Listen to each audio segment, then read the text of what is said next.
Hey guys, how's it going? This is Scooby Reviewer coming back at you with another movie review, and today we're going to be talking about Kick-Ass 2. It came out last week, I believe, and I saw it with a couple of my friends and my sister. So we loved it, we enjoyed it, and I suggest that you guys go see it. I do not think that this movie topped the first one, but I'm saying that it is one of those movies that has a better sequel than most movies, you know, like Iron Man 3. Don't tell anyone I told you that, but Iron Man 3, I'm sorry, it was like a slap in the face. 3 reasons being why I think it didn't beat the first one, and it's because, one, Hit Girl. I know she grown up. Her character in the first movie was just amazing. She was jumping around like Yoda from Star Wars and, you know, doing all these crazy stuff like martial arts, and she was just a cute little thing, killing everything, you know. She was the main star. I thought she took the cake in that movie. In this one, she was more socialized in school, trying to find who she wants to really be in life, which is fine and cool, but it wasn't really as captivating as she was in the first one. And the swearing, she does swear a lot in this movie too, but in the first one, it's a little girl swearing, and how could you beat a little girl swearing? That's just the cutest thing ever. She's a little older here, so it's not as funny. The second one would probably be because of half the movie was about focusing on making the supervillain group, and I didn't really see much development in the supervillains individually, except for Mother Russia. She was the only one that actually got more of the screen time in the supervillain part, and gave me a good reason why I think she should be, you know, destroyed and killed. The others, they were just mentioned like once or twice. We didn't really get to see why they needed to be super villains, you know. They explained why, and it was, yeah, gruesome and whatever, but they didn't like pull me out my seat and say, oh my gosh, these guys are really bad and they need to be killed. Because I see the rest of them, except for Mother Russia, as just thugs on the street, you know, that Kick-Ass could probably just kill with Hit Girl. And so I like the whole, but I do like the whole, you know, superheroes and supervillains coming together and fighting, whatever. But even the superheroes had highlights in their, you know, moments. Jim Carrey did an amazing job, and even some of his geeky friends that became superheroes, you know, they had their little spotlight too on becoming superheroes. But the supervillains not so much. So that's the reason 2. Reason 3 is because of the raw grittiness and action. There wasn't as much as there was in the first one. When you first start off watching the first one, you know, and he becomes Kick-Ass, you see him get stabbed, and you see a lot of things going on. His body gets torn up, and they put metal things in his body, you know, and whatever. So it was very gritty and raw, and you don't get a lot of that in this one, you know.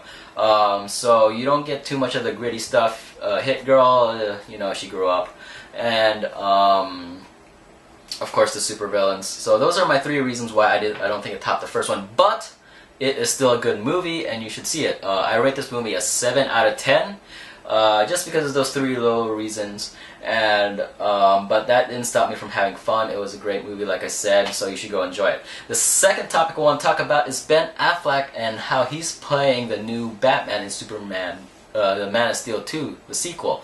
And I want to know what you guys think about it. Personally, me, I'm not a big Ben Affleck fan, but I did love his last 2 movies, and he directed it and acted in it, and they were really good. There were a couple movies along the way that I thought were that he did in the past that were really good too. Oh, by the way, what I think about the Daredevil movie he did, I actually liked it. I'm not gonna lie to you. When I first saw it, I liked it. Then I started denying it because everyone thought it was lame, so I thought it was lame. But I'm not gonna lie, I liked it because back then I didn't care for too much of the Marvel movies that came out. I didn't like Fantastic Four. I didn't like the Hulk. That's not excluding the Incredible Hulk. I like the Incredible Hulk, but the Hulk I didn't like. Fantastic Four I didn't care for. The only really real Marvel movies I watched or seen that I loved was the Spider-Man trilogies. I did like the 3rd one. And Daredevil and the Punisher, and I think those were the only ones I really cared for. And I'm going to give him the benefit of the doubt that he could be a good Batman. Henry Cavill and Ben Affleck are kind of, I don't want to say, you know, they're buddies and pals. They're I kind of see them as opposite people. So I think when they become their superhero counterparts, there's going to be a lot of collision going on with the 2. So I'm going to say he'll probably be doing a pretty decent Batman. Hopefully, okay? I'm not going all out and saying that he's he's gonna be good, because I thought Iron Man 3 was gonna be a good movie, and look what that did to me. It slapped me in the face. So, but I like to give, you know, everything a shot, a chance.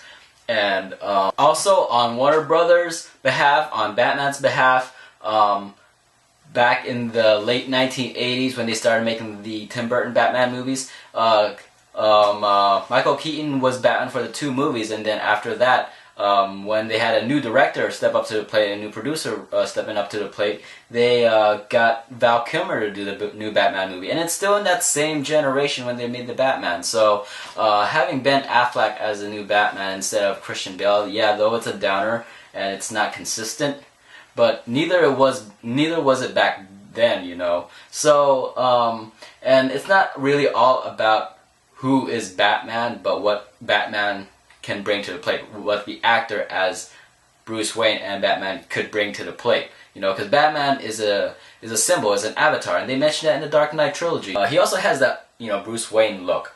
And for all you people who think, no, I should stay with the generations, Christian Bale and whatever, he's done with it, okay? So we gotta let go of that. Christian Bale's done. He doesn't want to do any more Batman movies.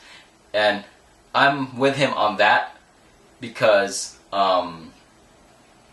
that was Christopher Nolan's interpretation of Batman. And it should stay as a trilogy, a beginning and an ending, you know. And they've discussed it. Christian Bale and Christopher Nolan discussed it. He could also gotten a contract to help direct or write or whatever, be part of a Justice League movie or another Man of Steel movie. So, and truthfully, that I don't mind it either, because the last 2 movies, like I said, Argo and The Town, they were pretty decent movies that he's acted and directed in. So, now that Christopher Nolan's kind of like just the executive producer for Man of Steel 2 instead of like the writer with Goyer, you know, Ben Affleck might do good filling in his spot.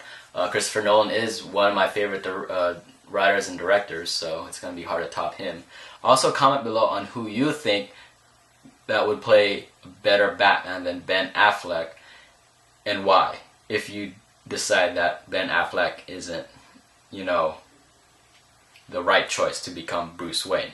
So, like I said, just keep an open mind with it, I think, but I do want to hear your comments and responses and what you guys really think about this whole Ben Affleck being the new Batman thing. That's really bugging a lot of people, and I feel like that's a more controversial topic at this moment. So yeah, let me know in your comments below. And once again, thank you for watching my video. Rate, comment, subscribe to my channel, and I'll see you all in the next video. Later.